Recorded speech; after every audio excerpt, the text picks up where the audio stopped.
ஓம் மகா கணபதியே நமக. குரு வாழ்க, குருவே சரணம். ஆன்மீக அன்பர்கள் அனைவருக்கும் இனிய வணக்கங்கள். நம்ம இந்த வீடியோ மூலமாக 2024ஆம் ஆண்டுக்கான ஆவணி மாத ராசி பலன்களை பார்க்க இருக்கிறோம். நம்ம அடுத்ததாக பார்க்க இருக்கிறது பார்த்திங்கன்னா மீன ராசிக்கான வீடியோ. இந்த மீன ராசி அன்பர்களுக்கு ஆவணி மாத கிரகநிலை அறையும் போது உங்களுடைய ராசிநாதன் சொல்லக்கூடிய கிரகமானது ராசிக்கு 3ஆம் இடமான முயற்சி ஸ்தானத்தில் விட்டிருக்கிறார். 9ஆம் அதிபதி தனாதிபதியோடு சேர்ந்து உட்காந்துருக்கார். செவ்வாயும் குருவும் சேர்ந்து குருமங்கல யோகத்தோடு உட்காந்துருக்கார் அப்படின்றீங்க. அப்போ மீனராசி அன்பர்களுக்கு தெளிவாக சொல்ல வரங்க, இந்த மாத காலகட்டமானது திடீர் அதிர்ஷ்டங்களும் திடீர் பணவரவுகளும் ஏற்படக்கூடிய ஒரு மாத காலகட்டமாக இருந்துட்டு இருக்கிறத பார்க்க முடியுது. எப்படி சார் சொல்கிறீங்க அப்படின்னாக்கா, உங்களுக்கு இந்த நேர காலகட்டத்தில் உங்களோட ராசிநாதன் முயற்சி ஸ்தானத்தில் வெற்றி ஸ்தானத்தில் உட்காந்துருக்கார். அதில் 9ஆம் அதிபதியோட தொடர்பு பெறார். 9ஆம் இடம் தான் தன்னோட எண்ண அலைகளை பிரதிபலிக்கக்கூடிய இடங்க. அப்போ இந்த நேர காலகட்டத்தில் உங்களோட ராசிநாதன் மிகப்பெரிய ஒரு வலிமை பெற்று உட்கார்ந்துருக்கக்கூடிய இந்த நேர காலகட்டத்தில் நீங்கள் எது செய்தாலும் தொட்டது தொடங்கக்கூடிய காலகட்டங்கள், நினைச்ச சாதனை பண்ணக்கூடிய காலகட்டங்கள், குடும்பத்தில் ஒரு சுப நிகழ்வுகளும் சுபகாரியங்களும் அழியா சொத்து சேர்க்கையும் ஏற்படக்கூடிய ஒரு காலகட்டங்கள் உருவாகும் அப்படின்றது எழுதப்பட்ட விதிங்க.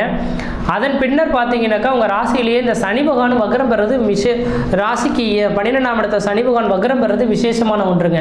ஏன்னா சனி வக்ரம் பெற்றார்னா பின்னோக்கி செல்வார், பின்னோக்கி சென்றால் லாபஸ்தானத்தை நோக்கி வருவார் என்று விதிங்க.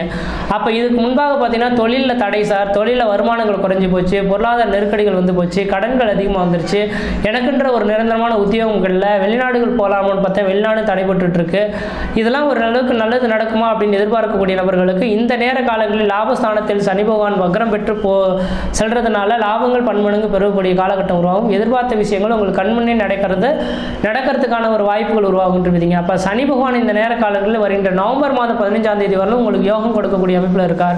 வருகின்ற நவம்பர் 15ஆம் தேதி காலகட்டம் வரலும் இதுக்கு முன்பாக யார்ட்டையா பணங்காசுகள் கொடுத்திருந்தாலும் கூட அதை நீங்கள் கேட்டு இந்த நேரத்தில் பண்ணீங்கன்னா அந்த பணமானது உங்களுக்கு தேடி கிடைக்கிறதுக்கான வாய்ப்புகள் உருவாகுன்றீங்க.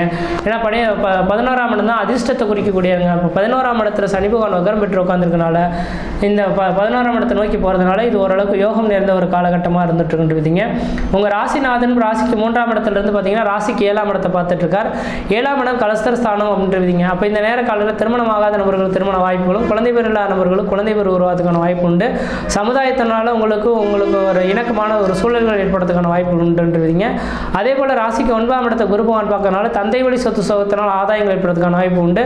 தந்தை வழி சொத்து சோகத்தை பிரிக்கணுமா அப்படின்னு நீங்கள் ஆசைப்பட்டீங்கன்னாக்கா இந்த நேரத்தில் யோசிக்காமல் தந்தை வழி சொத்து சோகத்தை பிரித்து வேலை செய்யறதுக்கான ஒரு காலகட்டமாகவும் இந்த நேரம் இருந்துட்டு இருக்குன்றீங்க. அதே வேளையில் பார்த்தீங்கன்னாக்கா இந்த நேர காலகட்டத்தில் உங்களோட ராசிக்கு பார்த்தீங்கன்னாக்கா 11ஆம் இடத்தை குரு பகவான் பார்க்க இருக்கிறார். 11ஆம் இடம் லாபஸ்தானம் அப்படின்னால இந்த நேர காலகட்டத்தில் பார்த்தீங்கன்னாக்கா 11ஆம் இடத்த அதிபதினு சொல்லக்கூடிய கிரகமும் 11ஆம் அதிபதியும் அதே இடத்துல வக்ரம் பெற்று நிற்கிறதுனால லாபங்கள் அதிகரிக்கக்கூடிய காலகட்டம். உங்கள் ராசியை லாபஸ்தானத்தை குரு பகவான் பார்க்கறதுனால மீனராசி என்பவர்களுக்கு இந்த மாத காலகட்டம் எனக்கு தெரிஞ்ச அளவு பணமானது பல வழியிலிருந்து வரக்கூடிய காலகட்டமும் யோகங்கள் பெறக்கூடிய ஒரு காலகட்டமாக இருக்குது. எந்த அளவுக்கு நீங்கள் முயற்சி எடுக்கிறீங்களோ அந்த அளவுக்கு இந்த நேரத்தில் லாபங்கள் பெறக்கூடியும்.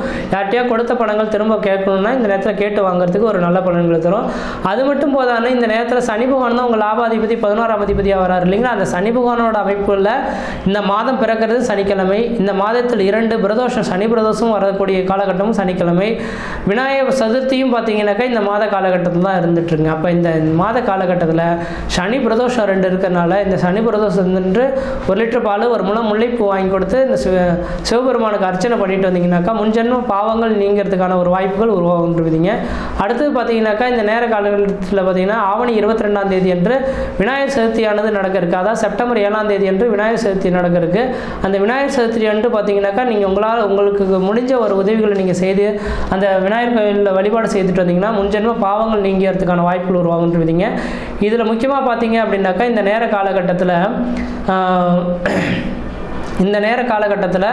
ராசிக்கு 11ஆம் இடத்துல சனி பகவான் உட்கார்ந்துருக்கு மட்டும் இல்லாமல் இந்த சனி பகவான் பிரதோஷ காலகட்டங்கள் வரதுனால பிரதோஷ வேலைகளில் 1 லிட்டர் பாலும் 1 முழம் முல்லைப்பூவும் வாங்கி கொடுத்துறது ஓரளவுக்கு நல்ல பலன்கள் தருன்றீங்க.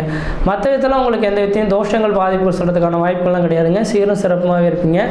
இந்த மாத காலகட்டத்தில் என்னோட கணிப்பில் நீங்கள் என்ன நினைக்கிறீங்கனாக்கா எதிர்பார்த்த விஷயங்கள், அதாவது வெகு நாட்களாக திருமணம் ஆகலை சார், எனக்கு திருமணம் ஆகணும், குழந்தை பேர் இல்லை சார், குழந்தை பேர் நடக்கணும், அல்லது படம் கொடுத்தேன் சார், கொடுத்த இடத்துல வரல அப்படின்னா அதெல்லாம் வாங்கிறதுக்கும், குழந்தை பேர் தரிக்கிறதுக்கும், அழியா சொத்துக்கள் வாங்கி போடுறதுக்கும், குடும்பத்தில் ஒரு சுப நிகழ்வுகள் செய்யறதுக்கும், சுபகாரியங்கள் செய்யறதுக்கும், குடும்பத்தில் ஒரு நல்ல நிகழ்வுகள் ஏற்படக்கூடிய காலகட்டமாக நவம்பர் 15 வரலும் இருக்குங்க. அதனால் நவம்பர் 15 வரலும் நீங்கள் எது செய்தாலும் தொட்டது தான் தொடங்கக்கூடிய காலகட்டங்கள், நினைச்சதான் சாதனை பண்ணக்கூடிய காலகட்டங்கள், குடும்பத்தில் ஒரு சுப நிகழ்வுகளும் சுபகாரியங்களும், அழியா சொத்து சேர்க்கையும், வீடு மனை வாசல் வாங்குவதற்கும், வீடு மனை வாசல் கட்டுவதற்கும் உகந்த காலகட்டமாக இருக்குது. நீங்கள் எந்த அளவுக்கு முயற்சி எடுக்கிறீங்களோ அந்த அளவுக்கு வளர்ச்சி வரக்கூடிய காலகட்டமாக இருக்கும்.